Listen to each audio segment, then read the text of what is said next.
মসজিদ পেয়েছি, মাদ্রাসা পেয়েছি, মাহফিলে ওয়াজ পেয়েছি। এবং শুধু তাই নয়, হাজার হাজার সাহাবীদের জীবন কুরবান দিতে হয়েছে। তারপরে দিন পেয়েছি, ইসলাম পেয়েছি, মসজিদ পেয়েছি, মাহফিল পেয়েছি, এই সুন্দর পরিবেশ পেয়েছি। আর আজকের দুঃখ, আমরা সেই দিন ও শরীয়তের কিছু জ্ঞান অর্জনের জন্য ঘরটা ছেড়ে একটু মাহফিল পর্যন্ত আসার সময় দিতে পারলাম না। এটাই দুঃখ, এটা আফসোস। এই জাত ধ্বংস হবে না তো কোন জাত ধ্বংস হবে? এই মুসলমান মার খাবে না তো কোন মুসলমান মার খাবে? আল্লাহ আমাদেরকে হেদায়েত দিন, বলুন আল্লাহুম্মা আমিন, বলুন আল্লাহুম্মা আমিন। বদরের যুদ্ধ, যে বদরের যুদ্ধে কাফেরদের সংখ্যা ছিল 1000, সবাই মিলে বলুন কত? 1000। এই 1000 ছিল সশস্ত্র, এবং এই 1000 কাফেরদের নেতৃত্ব দিচ্ছিল বিশ্বনবীর জানের দুশমন, শয়তানটার নাম কি? আবু জাহাল। আবু জাহাল 1000 সৈন্য নিয়ে বদরের ময়দানে হুঙ্কার দিচ্ছে, মদিনা উড়িয়ে দেব, দিন মিটিয়ে দেব, মুহাম্মদকে মিটিয়ে দেব। প্রচন্ড ক্ষমতা নিয়ে নেমেছিল বদরের ময়দানে আবু জাহাল, দিনকে ধ্বংস করার জন্য, ইসলামকে মিটিয়ে দেওয়ার জন্য।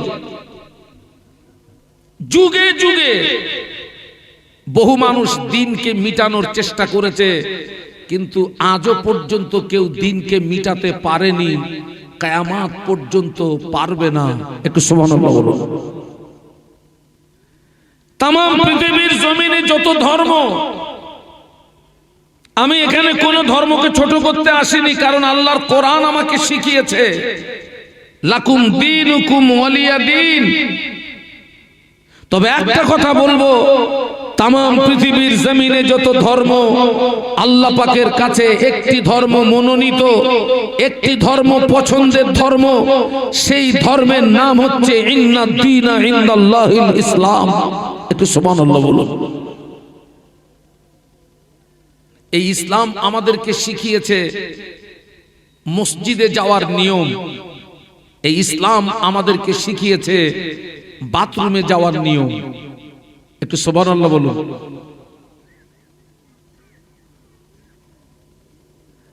বদরের ময়দানে যখন আবু জাহাল বাহিনী নিয়ে এসে গেল, আল্লাহ রাসূল সাল্লাল্লাহু আলাইহি ওয়াসাল্লাম জীবনে কত বছর নসিহত করেছিলেন বলুন তো? আপনাদেরকে জিজ্ঞাসা করছি। 23 বছর। মক্কাতে 13 বছর, মদিনাতে 10 বছর। এই 13, 10-এ 23 বছর রাসূলুল্লাহ নসিহত করলেন। সব মানুষ কি পরিবর্তন হলো? না। এদিকে আবু জাহাল হাজির।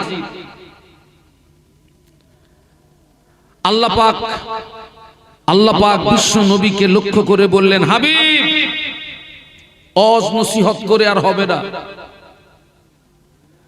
আবু জাহালের মোকাবেলা করতে হবে। বদরের ময়দানে আবু জাহালের মোকাবেলা করতে হবে, লড়াই করতে হবে, দ্বীনকে বাঁচাতে হবে। একটু বলুন সুবহানাল্লাহ। কিন্তু আল্লাহ রাসূল সাল্লাল্লাহু আলাইহি ওয়াসাল্লাম যে আবু জাহালের মোকাবেলা করতে আসবেন, তিনি তো একা আসবেন না। তিনি মাত্র সাহাবী পেয়েছেন 313। এই যে 313 জন সাহাবীকে নিয়ে রাসূলুল্লাহ বদরের ময়দানে আবু জাহালের মোকাবেলা করতে যাবেন, এনাদের পরিস্থিতিটা দেখুন। এনারা সবেমাত্র মক্কা থেকে হিজরত করে মদিনাতে এসেছেন। বাপ হারা, মা হারা, সন্তান হারা, বিবি হারা, সম্পদ হারা, ভিটে হারা, এক কথায় তানারা সব মানসিক দিক দিয়ে দুর্বল, খুব দুর্বল। সবেমাত্র মক্কা থেকে হিজরত করে মদিনাতে এসেছে, তাদের গায়ে এখনো রক্ত, তারা মানসিক দিক দিয়ে খুব দুর্বল। আল্লাহর পক্ষ থেকে যখন নবীর কাছে এই ওহীর বাণী আসলো যে বদরের ময়দানে যেতে হবে, আবু জাহলের মোকাবেলা করতে হবে, লড়াই করতে হবে, দিন বাঁচাতে হবে, আল্লাহর নবী খুব টেনশনে পড়ে গেলেন যে আমি এখন এদেরকে কি করে বলি যে আমার সঙ্গে বদরের ময়দানে যেতে হবে, আবু জাহালের মোকাবেলা করতে হবে, লড়াই করতে হবে, জীবন দিতে হবে, দিন বাঁচাতে হবে। এরা যদি আমাকে রেখে পালিয়ে যায়, এরা যদি আমাকে রেখে চলে যায়, ইসলাম তো এ পর্যন্ত কবর হয়ে যাবে, ইসলাম তো এ পর্যন্ত সমাপ্ত হয়ে যাবে। আবার চিন্তা করছেন ওরা যদি মুসা নবীর উম্মতের মতো আমাকে জবাব দেয় যে তুমি আর তোমার রব আর জিবরাইল গিয়ে যুদ্ধ করোগে যাও, আমরা বসে থাকলাম। মুসা সালামের উম্মতরা বলেছিলেন তুমি আর তোমার রব আর জিবরাইল গিয়ে যুদ্ধ করোগে যাও, আমরা বসে থাকলাম। এই টেনশন বিশ্বনবী ভোগ করছেন। কিন্তু আবার চিন্তা যদি বদরের ময়দান পর্যন্ত না যায়, ইসলাম কি হবে? বলুন বলুন, কমপ্লিট।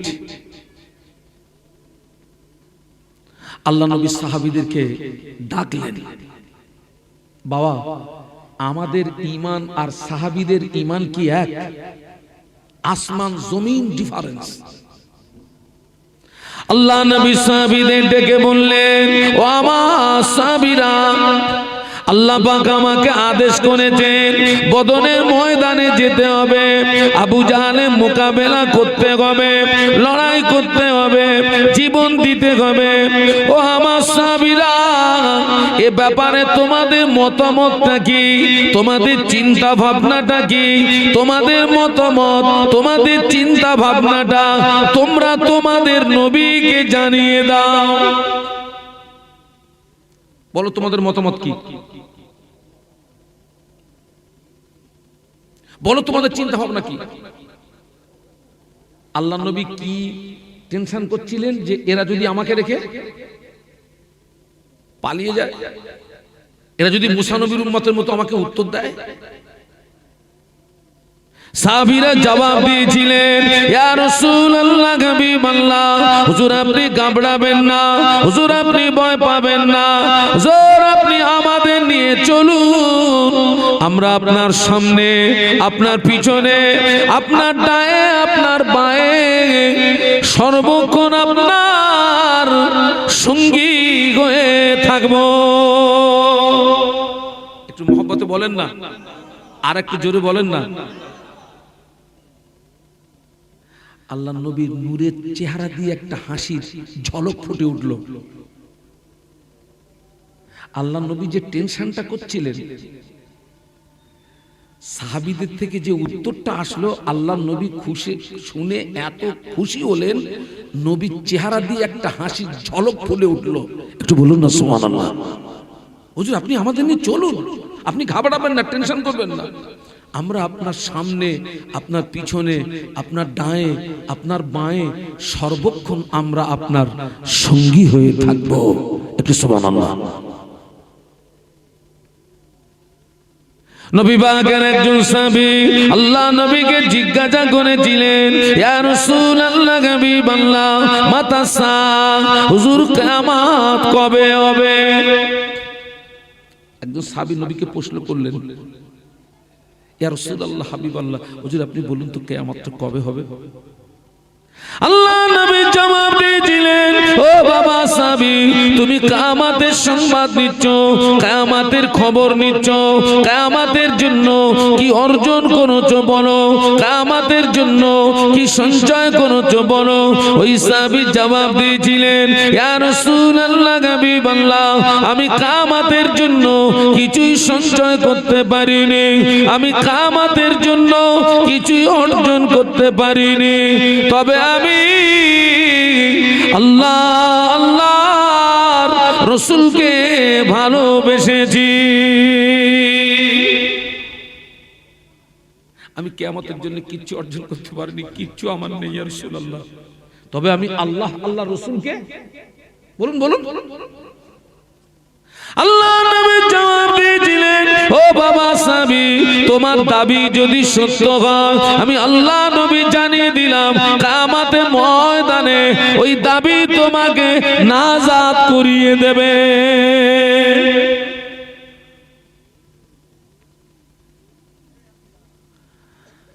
আল্লাহু আকবার।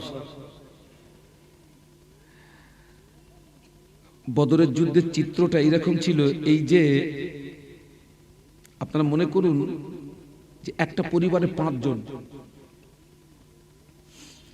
5 জনের ভিতরে 3 জন ইসলাম গ্রহণ করেছে, 2 জন ইসলাম গ্রহণ করেনি। তার মানে একটা পরিবারে 5 জনের ভিতরে দল হলো কটা? 2টো।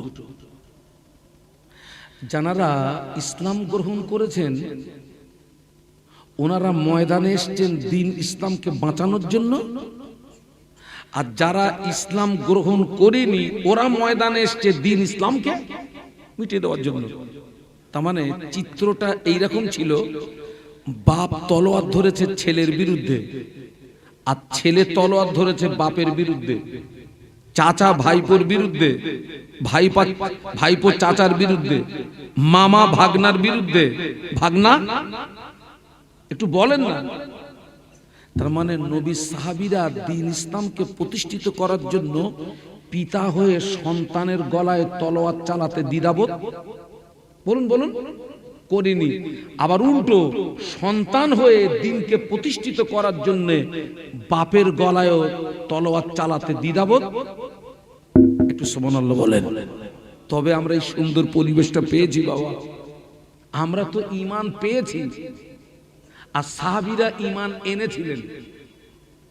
সাহাবীরা ঈমান এনেছিলেন আর আমরা ঈমান পেয়েছি। আনা জিনিসের মূল্য থাকে, পাওয়া জিনিসের মূল্য থাকে না। আমরা তো ঈমান পেয়েছি আর সাহাবীরা তো ঈমান এনেছিলেন,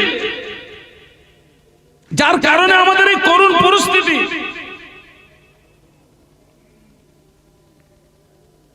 আহা, প্রত্যেকটা মাহফিলের আমি দেখছি তেমন আপনার এই করুণ পরিস্থিতি। প্রত্যেকটা মাহফিলের আল্লাহ পাক আপনাদের দোয়া তো আল্লাহ আমাকে প্রত্যেক রাতে একটা একটা জায়গায় নিয়ে যায়। এই আমি 2 দিন পরে মালদা থেকে সবর থেকে ফিরলাম, আপনার গত কালকের ফিরলাম। কোথায় সে মালদা জেলা, 7.5 ঘন্টা সময় লাগলো গাড়িতে, আমার পার্সোনাল গাড়িতে 7.5 ঘন্টা সময় লাগলো আমার বাড়ির থেকে মালদা জেলার মাহফিল।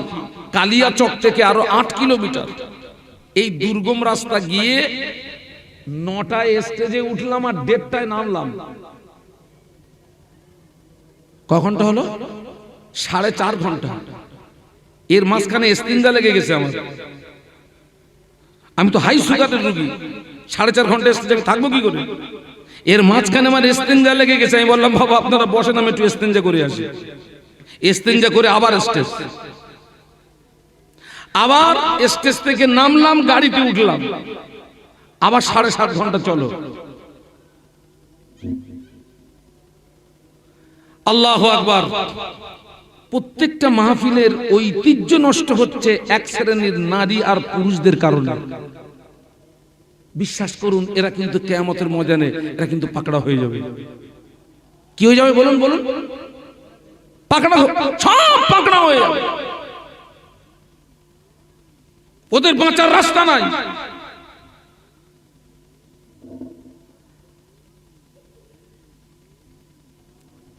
আল্লাহু আকবার।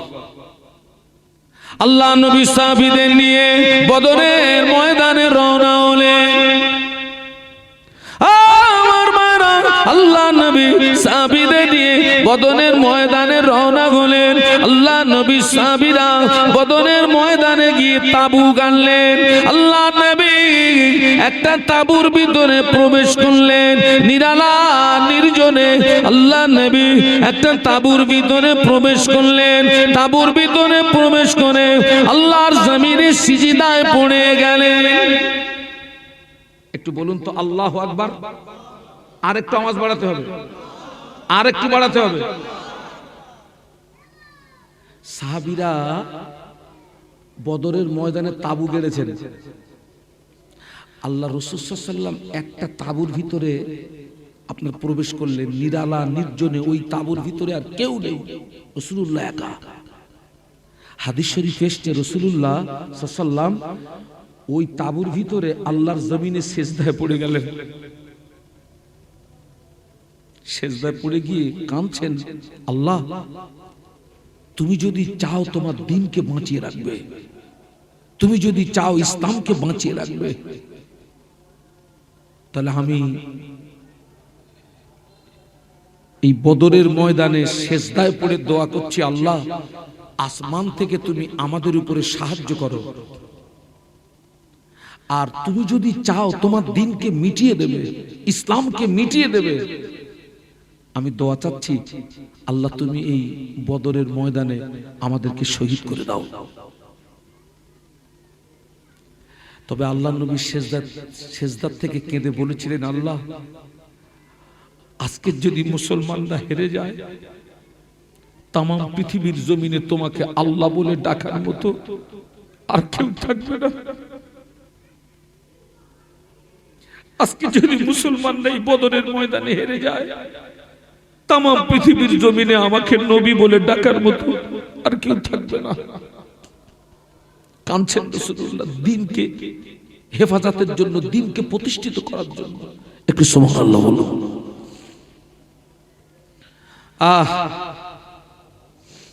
আল্লাহ নবী যে কাঁদছেন বদরের ময়দানে, এই ছবিটা, চিত্রটা, নকশাটা আল্লাহ দেখছেন না? দেখছেন না? সব তো আল্লাহ দেখছেন। তাম পৃথিবীর মানুষ নবীর চোখের পানি সহ্য করতে পারলেও আমার আল্লাহ তার হাবিবের চোখের পানি সহ্য করতে পারেন না। একটু সুবহানাল্লাহ বলুন। সারা জীবন তো শুনেছেন, বলুন তো আমাদের সর্বপ্রথম কিবলা ছিল কোনটা?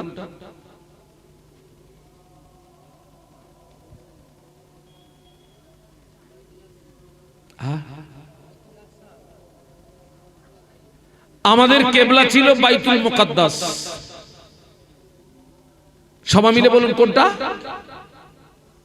জেরুজালেমে, যেটা এখন শয়তানদের দখলে।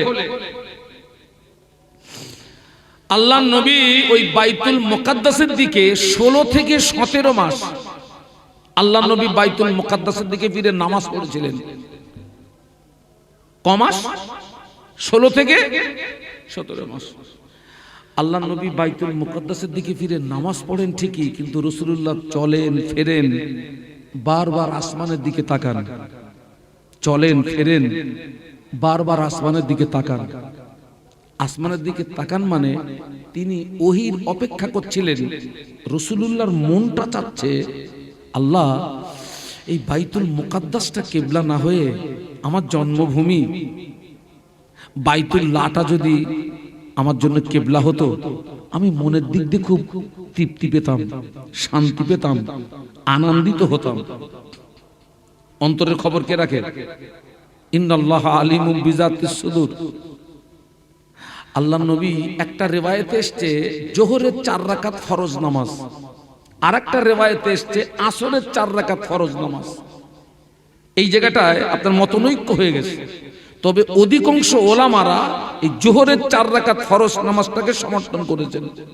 উনি জোহরের 4 রাকাত ফরজ নামাজের নিয়াত করেছেন বাইতুল মুকাদ্দাসের দিকে ফিরে। উনি ইমাম আর সব সাহাবীরা মুক্তাদি। আল্লাহ নবী নামাজে দাঁড়িয়ে গেলেন। আল্লাহ পাক ফেরেশতা জিবরাইল আমিন আলাইহিস সালামকে দিয়ে আল্লাহ পাক কোরআন নাজিল করলেন। কদ নারা তাকাল্লুবা ওয়াজহিকা ফিস সামাই ফালানুওয়াল্লিগান্নাকা কিবলাতান তারদাহা ফাওয়াল্লি ওয়াজহাকা শাতরাল মাসজিদিল হারাম। আল্লাহ পাক জিবরাইল আমিন আলাইহিস সালামকে দিয়ে কোরআন নাজিল করে জানিয়ে দিলেন, ও জিবরাইল আমার হাবিবকে গিয়ে জানিয়ে দাও, আমার হাবিবকে গিয়ে শুনিয়ে দাও, আমার হাবিব বারে বারে আসমানের দিকে ফিরে ফিরে যায়। আমার হাবিবের মনে হয় বাইতুল মুকাদ্দাসটা কিবলা না হয়ে কাবা শরীফটা কিবলা হলে আমার হাবিব খুশি হতো। জিবরাইল আমার হাবিব যে কাজে রাজি, আমি আল্লাহ ওই কাজে রাজি। আমার হাবিবকে গিয়ে জানিয়ে দাও, আমি আল্লাহ পাক হাবিবের জন্য আমি কাবা শরীফটাকে কিবলা বানিয়ে দিলাম। একটু মহব্বতে বলেন না। কোরআনের এই আয়াত যখন নাজিল হলো, আল্লাহর নবী 2 রাকাত নামাজ পড়েছিলেন বাইতুল মুকাদ্দাসের দিকে ফিরে। কোরআনের এই আয়াত যখন নাজিল হলো, নামাজের ভিতরেই রাসূলুল্লাহ চেহারাটা ঘুরিয়ে 2 রাকাত নামাজ পড়লেন কাবার দিকে ফিরে। যেখানে কিবলা পরিবর্তন হয় ওই মসজিদটার নাম হচ্ছে মসজিদে কিবলাতাইন। আল্লাহ পাকের হাজী বান্দা কারা আছেন একটু হাত তুলে দেখান তো। 1 জন, 2 জন, 3 জন, 4 জন, আলহামদুলিল্লাহ। হ্যাঁ, আপনারা নিশ্চয়ই ওই মসজিদে কিবলাতাইনে আপনারা নামাজ পড়েছেন। একটু স্মরণ করে দেখুন, যেখানে কিবলা পরিবর্তন হয়েছিল। নবী যে কাজে রাজি, কে রাজি? সবাই মিলে বলুন। সেই নবী সেজদায় পড়ে কাঁদছেন কোথায়? বদর তাবুর ভিতরে। আল্লাহ নবীর প্রাণ প্রিয় সাহাবী আবু বকর সিদ্দিক রাদিয়াল্লাহু আনহু, উনি গুটি গুটি পায়ে উনি ওই তাবুর ভিতরে প্রবেশ করলেন। আল্লাহ নবীর হাত মোবারকটাকে চেপে ধরলেন, ধরে বললেন, হুজুর যথেষ্ট হয়েছে, আপনি আর কাঁদবেন না। আল্লাহ নবী বদরের ময়দানে দ্বীনকে বাঁচানোর জন্য জমিনে সেজদায় পড়ে এত কান্না কেঁদেছিলেন, উনি জীবনের 2য় দিন এত কান্না কাঁদেননি। আবু বকর সিদ্দিক রাদিয়াল্লাহু আনহু অস্থির হয়ে গেছেন, হুজুর যথেষ্ট হয়েছে, আপনি কাঁদবেন না, আপনি সেজদা থেকে মাথা তুলুন। আমি আবু বকর আপনার চোখের পানি সহ্য করতে পারছি না ইয়া রাসূলুল্লাহ। আল্লাহ নবী সেজদা থেকে মাথা তোলেন না।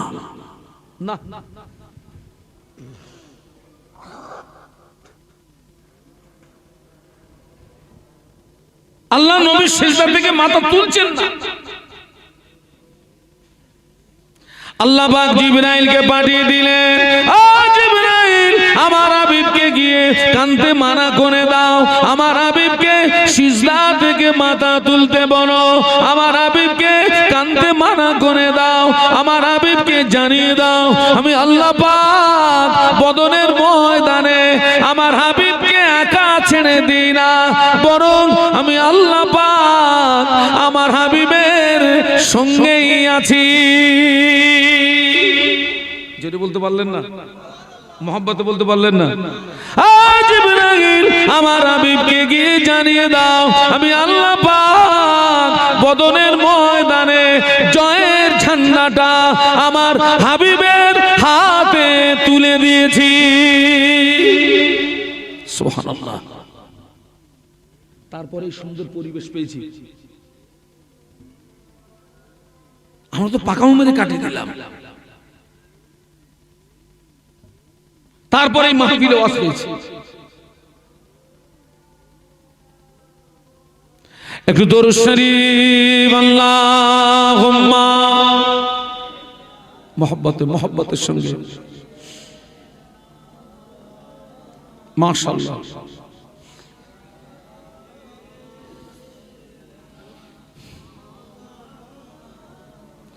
আর একটু মোহব্বত আল্লাহুম্মা সাল্লি আলা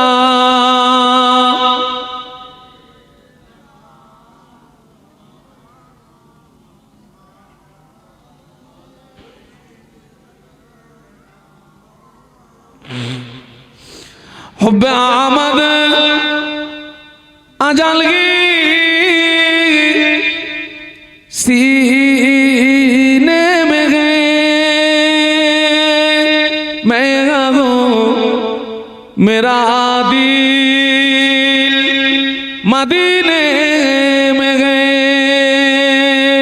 फूल तो फूल कांटों में क्या खुशबू गए लुत्फ जन्नत से बढ़कर मदीने में गए हुब्बे आमद अजल की सीने में गए मैं मेरा दिल मदीने में गए अल्लाहुम्मा पढ़ो बाबा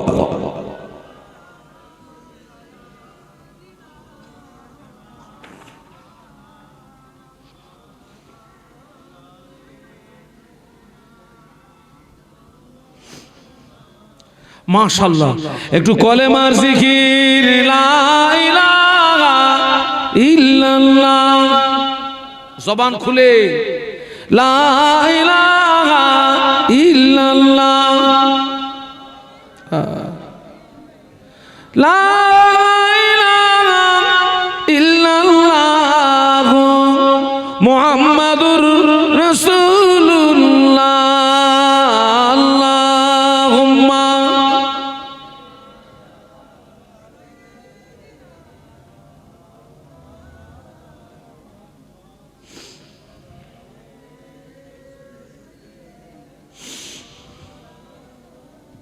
একটু বলি না আল্লাহু আকবার আর একটু মহব্বতের সঙ্গে বলি জিবরাইল আলাইহিস সালাম ওহির বাণীটা নিয়ে আসলেন তাঁবুর ভিতরে ইয়া রাসূলুল্লাহ আপনি কাঁদবেন না আপনি সিজদা থেকে মাথা তুলুন আল্লাহ জানিয়ে দিয়েছেন এই বদরের ময়দানে আল্লাহ আপনাকে একা ছেড়ে দেন না আল্লাহ আপনার সঙ্গেই আছেন আর বদরের ময়দানের জয়ের ঝান্ডাটা আল্লাহ আজকে আপনার হাতেই তুলে দিয়েছেন আল্লাহ নবী সিজদা থেকে মাথা তুললেন মাথা তুলেছেন হাদিস শরীফের ভিতরে এসেছে রাসূলুল্লাহ ওই তাঁবুর ভিতরে সিজদায় পড়ে এত কেঁদেছিলেন চোখের পানিতে ওই সিজদার জায়গার ধুলি মালি ভিজে গিয়ে আল্লাহ নবীর চেহারাতে জমাট বেঁধে গেছিল এত কেঁদেছিলেন কি বাঁচানোর জন্য সবাই মিলে বলুন দিন বাঁচানোর জন্য এত কেঁদেছিলেন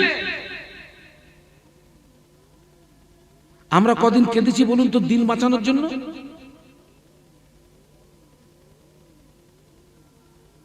দিন হেফাজতের জন্য আমাদের কি অবদান আছে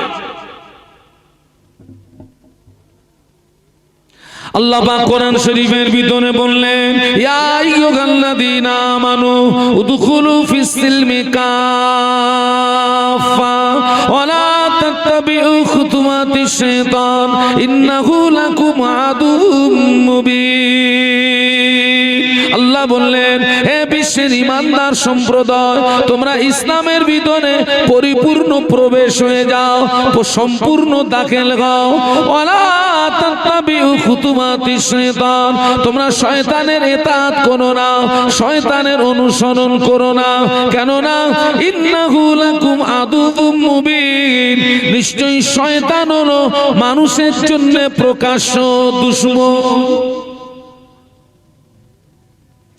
আল্লাহ আমাদেরকে ইসলামের ভিতরে কতটা ঢুকতে বলেছেন পরিপূর্ণ কিন্তু আমাদের জীবন নিয়ে সমীক্ষা করলে দেখা যাচ্ছে কিছু মানুষের জীবনটা এইরকম হাফ ইসলামের ভিতরে আর হাফ ইসলামের আমি কি একটু খুলে বলে দেবো যে কিরকম ইসলামের ভিতরে আর কিরকম বাইরে আল্লাহ বললেন বিশ্বের ঈমানদার সম্প্রদায় তোমরা ইসলামের ভিতরে পরিপূর্ণ প্রবেশ করো একটা মানুষ 5 ওয়াক্ত নামাজ পড়ে আপনার রমজান শরীফে রোজা রাখে আল্লাহ অর্থ দিয়েছে হজ করে আল্লাহ অর্থ দিয়েছে যাকাত দেয় মানে লোকটা ইসলামের ভিতরে আছে পরক্ষণে দেখছি ওই লোকটা আবার ওই লোকটাকেই দেখছি গোপনে গোপনে ওই ব্যক্তিটাই সুদের সঙ্গে জড়িয়ে গেছে।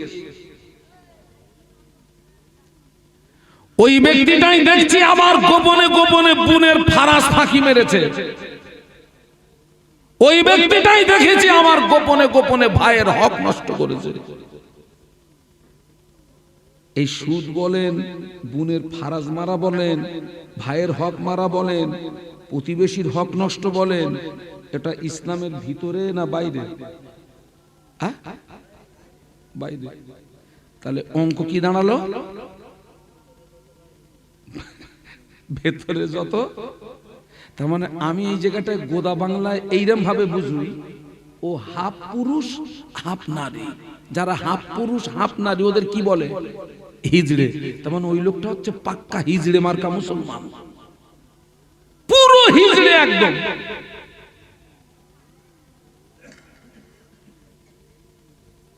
আবার এখনো সমাজের অনেক মানুষ আছে তারা ইসলামের ভিতরে এখনো প্রবেশ করেনি।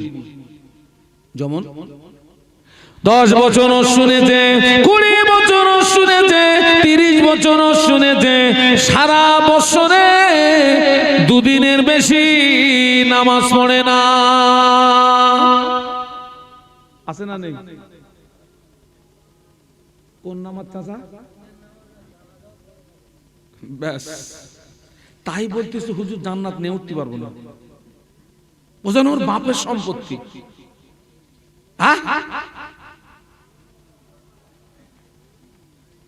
শুধু 2 ঈদের নামাজ পড়ে, জুমার নামাজ পড়ে না, 5 ওয়াক্ত নামাজ পড়ে না। অনেক মুসলমান আছে 10 বছর শুনেছে, 15 বছর শুনেছে, 20 বছর শুনেছে, আজও দাঁড়িয়ে দাঁড়িয়ে দাঁড়িয়ে দাঁড়িয়ে পেশাব করে, পেশাব করে পানি নেয় না। হানাফি মাযহাবে মেয়েদের ঈদের নামাজ নাই, হানাফি মাযহাবে মেয়েদের জুমার নামাজ নাই।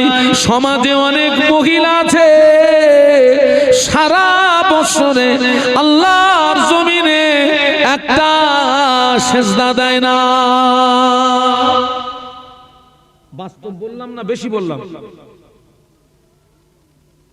বলেন বলেন।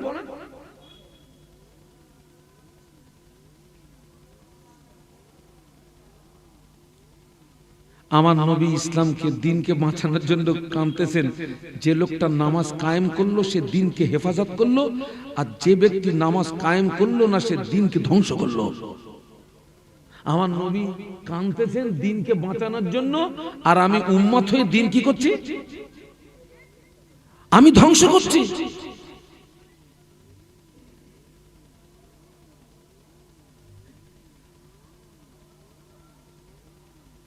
আল্লাহ পাক কোরআন শরীফের ভিতরে বললেন, ইন্নাল্লাহা আশতারা মিনাল মুমিনিনা আনফুসাহুম ওয়া আমওয়ালাহুম বিআন্না লাহুমুল জান্নাহ।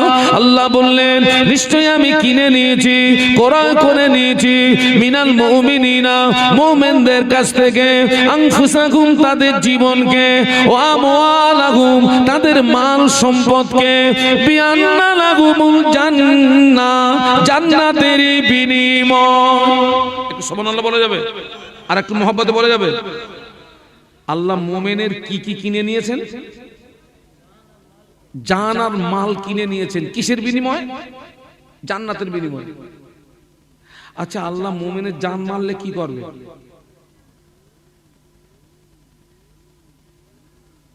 আল্লাহ যে মোমেনের জান মালটা যে কিনে নিয়েছেন জান্নাতের বিনিময়ে, এই মোমেনের জান মাল নিয়ে আল্লাহ কি করবেন?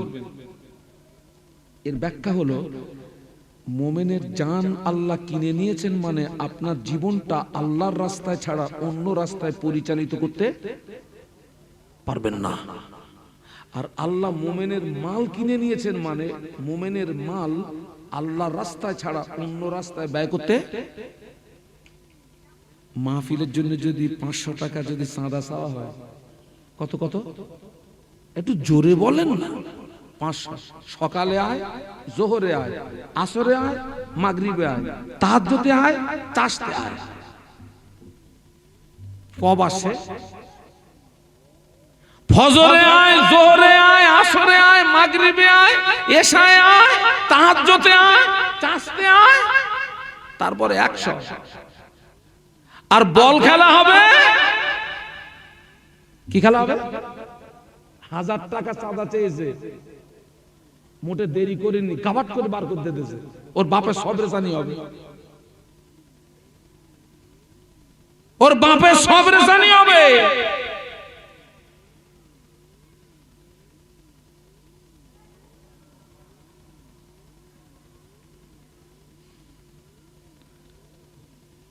আপনি কি রাগ করে চলে যাচ্ছেন না চাচা?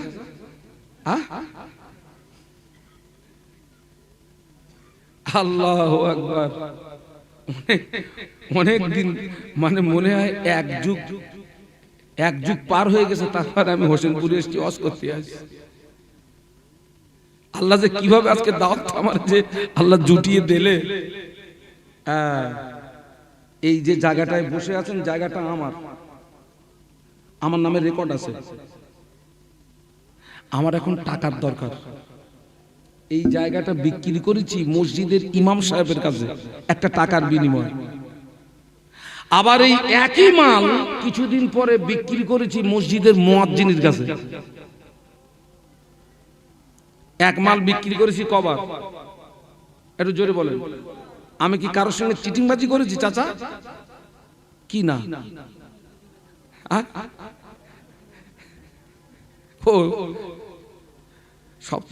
সপ্তম মসজিদে দিছি না। এক মাল দুবার বিক্রি করলাম মানে আমি প্রথম ব্যক্তির সঙ্গে চিটিংবাজি চালিয়েছি। আমার মায়েরা, আল্লাহ পাক মুমিনের জান কিনে নিয়েছেন, মাল কিনে নিয়েছেন জান্নাতের বিনিময়ে। যে জীবনটা আল্লাহর কাছে বিক্রি করে দিলাম, ওই জীবনটা আবার ইবলিসের কাছে বিক্রি করে দিয়েছি। আয় মুমিন, তুই তোর জীবনটা একবার আল্লাহকে দিয়ে দিলি, আর একবার ইবলিসকে দিয়ে দিলি। তোর জীবনটা বিক্রি করলি কবার? আমি কি কিছু বোঝাতে পারতেছি নাকি? তাহলে আমি মুমিন হয়ে চিটিংবাজি করতিস কার সঙ্গে? ওরে সর্বনাশ, সাহস তো কম না।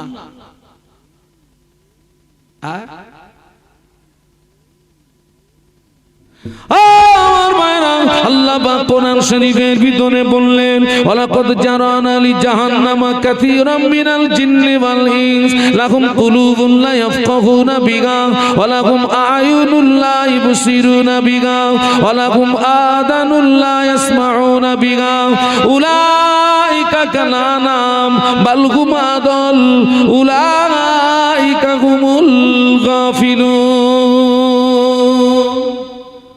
একটু আল্লাহু আকবার বলা যাবে? আপনাদের কষ্ট হচ্ছে না তো? আল্লাহকে ডাকলে আল্লাহ খুশি হয় না রেগে যায়? যত ডাকবেন তত খুশি, সুবহানাল্লাহ বলুন। বরং না ডাকলে আল্লাহ রেগে যান, অসন্তুষ্ট। আল্লাহ কোরআনে বলেছেন, উদউনি আস্তাজিব লাকুম, বান্দা তুই আমাকে ডাক ডাক ডাক ডাক, আমি আল্লাহ তোর ডাকে সাড়া দিয়ে থাকি। একটু বলুন সুবহানাল্লাহ। আল্লাহ বললেন, অতি শীঘ্র জিন ইনসানদের ভিতর থেকে বিশাল একটা দল জাহান্নামে যাবে। কাদের ভিতর থেকে? জিন ইনসানদের ভিতর থেকে। আগে কিন্তু আল্লাহ ইনসান বলেননি, আগে কি বলেছেন? জিন। জিন এবং ইনসান থেকে, যেমন কোরআন শরীফের আরেকটা আয়াত শরীফে আছে, ওমা খালাকুল জিন্না ওয়াল ইনসা ইল্লা লিয়াবুদুন। আগে জিন। আল্লাহ বললেন, অতি শীঘ্র জিন ইনসানদের ভিতর থেকে বিশাল একটি দল জাহান্নামে যাবে। কেন যাবে? আল্লাহ বললেন, লাহুম কুলুবুন লা ইয়াফকাহুনা বিহা, আমি আল্লাহ পাক ওদের বোঝার জন্য অন্তঃকরণ দিয়েছি, ওরা বুঝেও না, বোঝার ভান করে। আল্লাহ বললেন, ওদের দেখার জন্য দুটি করে চোখ দিয়েছি, ওরা দেখেও না, দেখার ভান করে। আল্লাহ বললেন, আমি ওদের শোনার জন্য দুটি করে কান দিয়েছি, ওরা শুনেও না, শোনার বান করে। আল্লাহ বললেন, উলাইকা কাল আনাম, ওরা হলো চতুষ্পদ জানোয়ারের সমতুল্য। কিসের সমতুল্য? চতুষ্পদ জন্তু কাদের বলা হয়? এক কথায়, মদ্দা কথায় যা 4টি ঠ্যাং, তাই ধরে কি? আচ্ছা, কুত্তার ঠ্যাং কটা? চাচা, শুকরের ঠ্যাং? উলাইকা কাল আনআম, ওরা কুত্তা এবং শুকরের সমতুল্য। দেখেন, আবার যেন কালকের যেন আমার বলেন না যে শাহানুর আলম সে বটিরাত থেকে এসে সে কুত্তা সট্টর করে গেছে। ও কি আমি বলেছি না আল্লাহ বলেছে? সবাই মিলে বলুন, কে বলেছেন? আরো জোরে বলুন, কাল যেন আমার নাম বলেন না। আল্লাহ বললেন উলাইকা কাল আনআম, ওরা চতুষ্পদ জানোয়ারের সমতুল্য তথা কুত্তা এবং শূকরের সমতুল্য। আল্লাহ ওই পর্যন্ত স্টপ করেননি, পরেই বললেন বালহুম আদল, ওরা তার চেয়েও নিকৃষ্ট তথা কুত্তা এবং শূকরের চেয়েও নিকৃষ্ট। আমি বলিনি চাচা, আমি বলিনি, সবাই মিলে বলুন, কে বলেছেন? আল্লাহ। আল্লাহ পাক কোরআন শরীফের ভিতরে বললেন লাকাদ খালাকনাল ইনসানা ফি আহসানি তাকওয়িম। আল্লাহ বললেন আমি পৃথিবীর জমিনে মানব সম্প্রদায়কে সর্বাপেক্ষা উৎকৃষ্ট করে পাঠিয়েছি। আমরা হলাম সৃষ্টির শ্রেষ্ঠ, আর প্রাণীদের ভিতরে নিকৃষ্ট প্রাণী হলো শূকর কুকুর, ওরা হলো নিকৃষ্ট প্রাণী। এখন আপনাদেরকে জিজ্ঞাসা করছি, ওই শূকর কুকুর জান্নাতে যাবে না জাহান্নামে যাবে?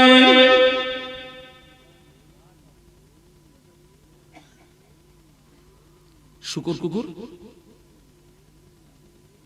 জান্নাত না জাহান্নাম? না, নাও জান্নাত নাও জাহান্নাম। কিয়ামতের ময়দানে প্রাণীদের বিচার হবে। পৃথিবীর জমিনে একটা বড় গরু ছোট গরুকে গুতিয়েছিল। কিয়ামতের ময়দানে আল্লাহ ছোটটার গায়ে শক্তি দিয়ে বলবে সমপরিমাণে গুতিয়ে নে, গুতনো শেষ হয়ে যাবে। ওই প্রাণী আল্লাহর হুকুমে মাটি হয়ে যাবে। শূকর মাটি গবে, কুকুর মাটি গবে, বিড়াল মাটি গবে, শিয়াল মাটি গবে, গরু মাটি গবে, ছাগল মাটি গবে। শূকর কুকুর জাহান্নামে যাবে না, জান্নাতেও যাবে না, জাহান্নামে যাবে না, জান্নাতেও যাবে না। কিন্তু সৃষ্টির শ্রেষ্ঠ মানুষ, এই মানুষ একদল জাহান্নামে যাবে না, যাবে না।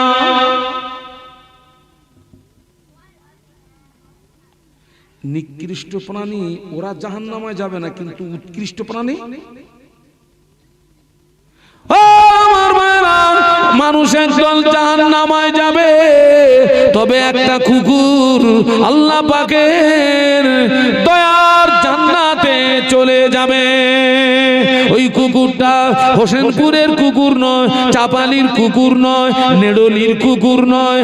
ওই কুকুরটা আসহাবে কাফের সঙ্গে যে কুকুর ছিল, যে কুকুরটির নাম হলো কিতমির, কিতমির, কিতমির। ওই কুকুরটা আল্লাহ পাকের দয়ার জান্নাতে চলে যাবে। একটু জোরে বলা যাবে? একটু মহব্বতে বলা যাবে? কুত্তা কোথায় যাচ্ছে খোকা? জান্নাতে। ফার্সিতে একটা শের আছে, সোবাতে সলে তুরা সলে কুনাম, সোবাতে তলে তুরা তলে কুনাম। বাংলা মানে হলো সৎসঙ্গে স্বর্গবাস, অসৎসঙ্গে নরকে বাস। সৎসঙ্গে স্বর্গবাস, অসৎসঙ্গে নরকে বাস। ওই কুকুরটা নিকৃষ্ট প্রাণী হওয়া সত্ত্বেও সারা জীবন আল্লাহর মাহবুব বান্দাদের সঙ্গে জীবন যাপন করার কারণে, আল্লাহর ওলিয়ে কামেলদের বান্দার সঙ্গে জীবন যাপন করার কারণে আল্লাহর ওলিরা জান্নাতে চলে যাবে। ওই কুকুরটা আল্লাহর ওলিদের সঙ্গী হয়ে যাবে। একটু মহব্বতে বলেন। তার একটা বাস্তব নমুনা আপনাদেরকে দেখাচ্ছে, একদম বাড়ির পাশে আপনাদের। আপনারা বসিরহাটের আল্লামা হুজুরের মাজার জিয়ারত করতে গেছেন তো? শাহ আলী হুজুরের মাজার জিয়ারত করেছেন? হুজুরের মাজারের পাশে কার কবর? বাঘের কবর। বাঘ জায়গা পেল আল্লাহর ওলির পাশে, সুবহানাল্লাহ বলুন। আর আমাদের মধ্যে আপনারা দেখেন না কত মানুষ মরতেছে পাট জাকের নিচে। কোথায়? পাট জাকের নিচে মাল পুরো মরে ফেপে কোলাবেন।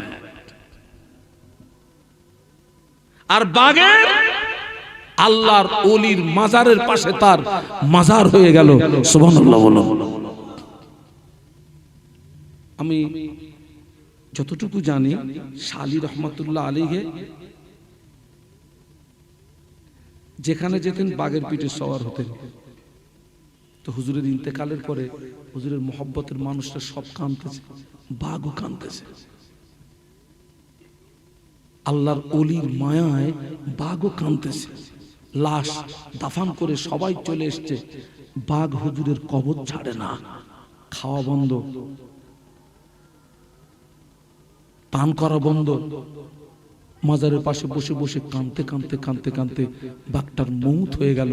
ওই বাঘটাকে পৃথিবীর অন্য কোনো খানাখন্দকে তাকে ফেলে দেওয়া হলো না, আল্লাহর ওলির পাশেই আল্লাহ তার জায়গা করে দিলেন। একটু মহব্বতে বলুন। এ তো বাড়ির পাশে, তো টাটকা। তো আমরা কি জীবন তৈরি করলাম ভাই, আমরা কি জীবন তৈরি করলাম। হ্যাঁ, আল্লাহ রাসূল কাঁদছেন। কোথায় কাঁদছেন? কোথায় কোথায়? বদরে। জিবরাইল সালাম এসে ওহির বাণীটা শোনালেন। রাসূলুল্লাহ সেজদা থেকে মাথা তুলেছেন, কিন্তু ওই সেজদার জায়গাটা ধুলি বালু, রাসূলুল্লাহর চেহারার জমাট বেঁধে গেছে। কিন্তু রাসূলুল্লাহ সেজদা থেকে মাথা তুলেছেন ঠিকই, কিন্তু মেজাজটা ছিল খুব জালালি মেজাজ। জালালি মেজাজের বাংলা মানে কি বলুন তো? খুব রাগান্বিত, খুব রাগান্বিত। বদরের ময়দানে আল্লাহ সাহায্য করছে দেখুন, সাহায্য করছে দেখুন, সাহায্য করছে দেখুন। আল্লাহ নবী বদরের ময়দানের এক মুষ্ঠ ধুলো বালু নিলেন, একটা দোয়া পড়লেন, 1000 কাফেরের দিকে নিক্ষেপ করলেন। হাদিস শরীফ এসছে রাসূলুল্লাহর হাতের এক মুষ্ঠ বালু আল্লাহ 1000 কাফেরের চোখের ভিতরে আর কানের ভিতরে আল্লাহ পৌঁছে দিয়েছিলেন।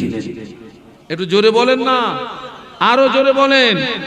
এটা হচ্ছে বদরের ময়দানে নাম্বার 1 সাহায্য। কার পক্ষ থেকে? সবাই মিলে বলুন, কার পক্ষ থেকে? আমি যদি এখন এখান থেকে এক মুষ্টি বালু মারি, কতদূর যাবে মাল? হয়তো দেখা যাবে হুজুর অন্ধ হয়ে পড়ে গেছে।